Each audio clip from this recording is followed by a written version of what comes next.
voir maintenant les différents métiers et vies de l'abeille. Ainsi, l'âge de l'abeille va déterminer ses fonctions. Tous les 2-3 jours, elle va changer de fonction. Bien sûr, en saison haute, plus l'abeille travaille et plus elle va s'épuiser et donc son cycle de vie sera beaucoup plus court. Ainsi, elle vivra beaucoup moins longtemps au printemps qu'en hiver. Les besoins de la colonie, surtout s'il fait très beau, ce qui veut dire qu'il y a beaucoup de butinage par exemple, vont l'user beaucoup plus vite, mais ce qui veut dire aussi que la reine va pondre de plus en plus. Ainsi, le climat, l'environnement a un impact fort sur la durée de vie des abeilles. La création de la cire est assez importante pour l'abeille.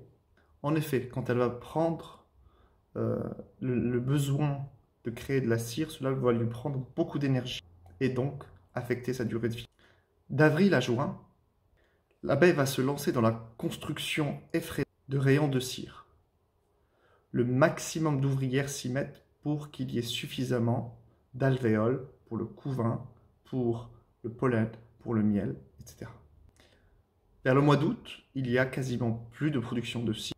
Ce sera plutôt du butinage intensif pour mettre des réserves pour l'été. Il faut imaginer qu'un kilo de cire pour être produit nécessite la consommation de presque 8 kg de miel par les abeilles. Donc cela prend beaucoup d'énergie. Lorsqu'il fait très beau et que les fleurs ou les fleurs des arbres lorsqu'il fait très beau, les fleurs des arbres produisent beaucoup de nectar.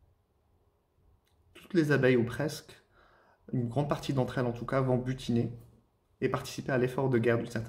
Ainsi, même les jeunes abeilles vont parfois aller butiner pour accélérer lorsqu'il y a beaucoup de soleil, lorsqu'il y a beaucoup de nectar à disposition.